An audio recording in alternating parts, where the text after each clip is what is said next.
John Lennox has a triple doctorate in the fields of science and math and is a professor at Oxford University. Today we're going to hear him answer questions from the audience after a lecture he gave on Genesis chapter 37. That chapter raises many questions that we're still debating today, but Dr. Lennox handles them eloquently with his remarkable intellect and wit. Let's get right to the first question.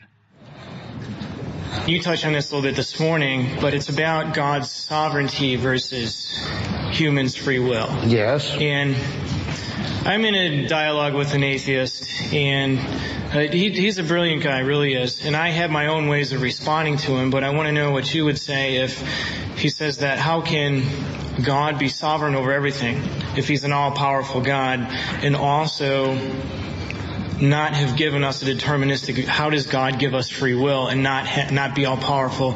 And also, if God knew that humanity was going to screw up, we were going to sin, then how is it fair for God, knowing that was going to happen, to punish humanity for its sins? So again, I have responded in some ways to him, and I think it's pretty comprehensive. I just wanted to hear what you... I think it's pretty comprehensive. How many hours have you got? Now, that is an immensely important question, and it's in a sense one that we'll be dealing with gradually as we go through. But I'm very glad you posed it from the perspective of atheism. I want to say one basic thing about it, first of all, because I'll go more into detail, and that is this. The way you phrased it is the way it's normally phrased. How could God be sovereign over history and give you free will? Well, when people ask me that question, I ask them, what is consciousness? And of course they tell me they don't know. They don't even know, our physicist friends, what energy is. Those are much simpler things than the question you have asked me. You asked me the question, how? Now, the how of these deep things, there are many of them we just cannot answer. How did God speak the universe into existence? I don't know. But that he spoke it into existence, I do believe there's evidence for it. So I distinguish between the how and the that. And the importance of that is this, that you can see the evidence within Scripture and within experience as well, that is the most sensible way to understand the universe. In other words, I take Scripture seriously. And when Scripture tells me that God rules, his kingdom is, was, and ever shall be, I believe that.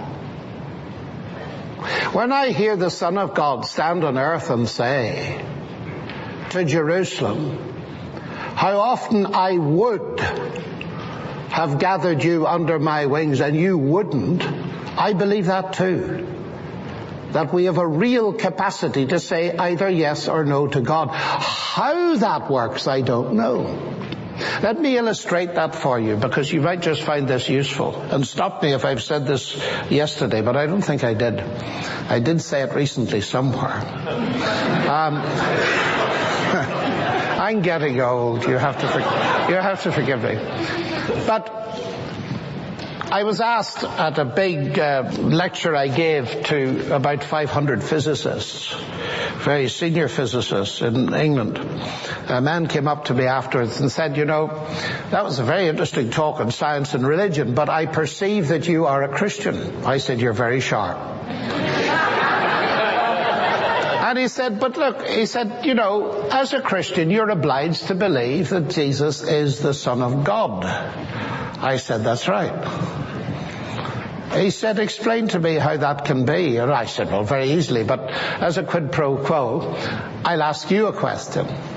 And so I asked him what consciousness was, and he said he didn't know. And then I asked him what energy was, and he says, well, we can measure it and use it. I said, that wasn't my question. What is it? He said, I don't know. So I said, that's interesting. But you believe in both consciousness and energy, don't you? And you don't know what they are. should I write you off as a physicist?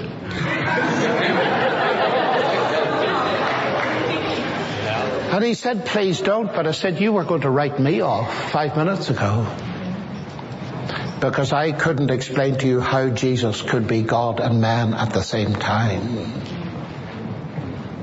But you observe that I believe it quite correctly. Tell me, I said, why do you believe in consciousness and energy? Well, that was a bit too philosophical for him. So I had to help him, because I'm a kind person at heart. And I said, you believe them not because you understand them fully, but because of their explanatory power. He said, that's right. And I said, that's exactly why I believe that Jesus is both God and man. Not because I understand how.